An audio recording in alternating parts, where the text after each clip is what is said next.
আসসালামু আলাইকুম দর্শক, কেমন আছেন সবাই? আশা করছি সবাই ভালো আছেন।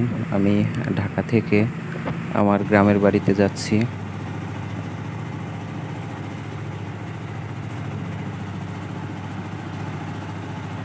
বাস থেকে নেমে ট্রলারে পায়রা নদী পার হচ্ছি।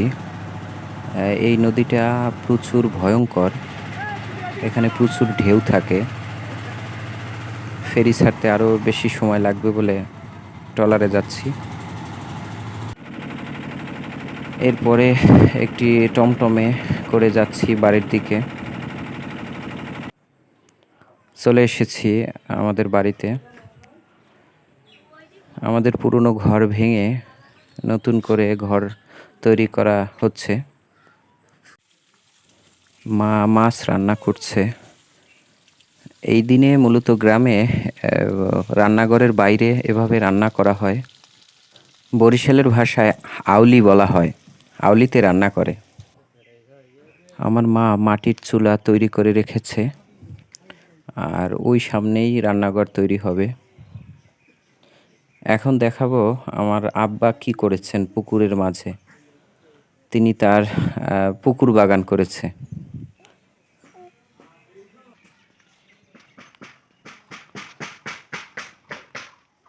আপনারা সবাই জানেন যে যাদের বিল্ডিংয়ের ছাদ রয়েছে তারা মূলত ছাদ বাগান করে থাকেন। যেহেতু আমাদের গ্রামে বিল্ডিং কেবল তৈরি করা হচ্ছে, তো আমার আব্বু এই পুকুরের মাঝে এই যে মাচা তৈরি করে এখানে কিছু গাছপালা লাগিয়েছেন এবং সেই মাচায় যাওয়ার জন্য সিঁড়ি তৈরি করেছেন, মানে সাঁকো যাকে বলে। এই যে দেখুন, এটি হচ্ছে বোম্বাই মরিচ গাছ লাগিয়েছেন। এই মরিচগুলো খুব সুগন্ধি মরিচ বলা হয় এগুলোকে। এগুলো দিয়ে খাবার খেতে খুব ভালো লাগে। খুব সুস্বাদু মরিচ এগুলো। বরিশালের ভাষায় এই মরিচগুলোকে বলা হয় ঘেরতো বোম্বাই, মানে অনেক সুগন্ধি। এগুলো হচ্ছে বেগুন গাছ।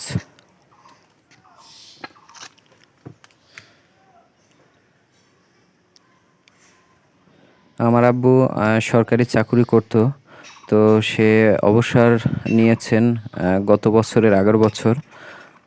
তো বাড়িতে তেমন কোনো কাজ না থাকায় সে প্রায় এগুলো করে। তো আমি চিকিৎসকের সঙ্গে কথা বলেছিলাম। এর মধ্যে আব্বু 2বার ব্রেন স্ট্রোক করেছিল। তো ডাক্তাররাও বলেছেন যে তিনি বাড়িতে কাজের মধ্যে থাকলে তিনি ভালো থাকবেন। তাই আমরাও বাধা দেই না। সে এরকম টুকিটাকি কাজ করেন।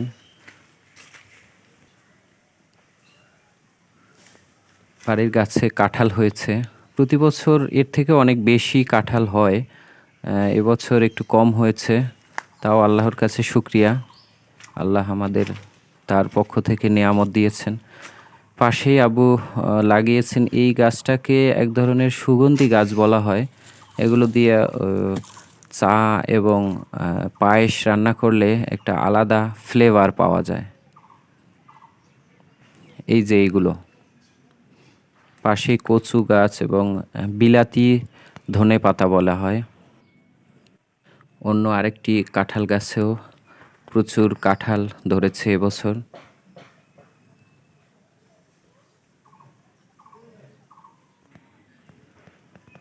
লেবু গাছ লাগিয়েছে, এগুলো কলম লাগিয়েছিল আব্বু। তো এই গাছেও লেবু আছে ছোট ছোট এখনো।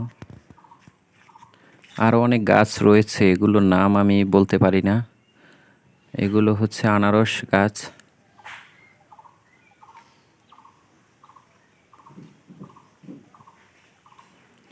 পাশে আমাদের বাঁশ বাগান রয়েছে। এটিও বাঁশ এবং অন্যান্য গাছের বাগান।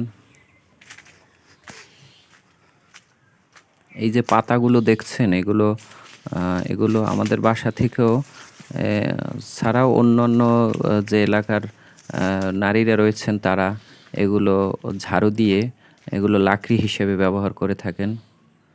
এটিও আমাদের বাগান।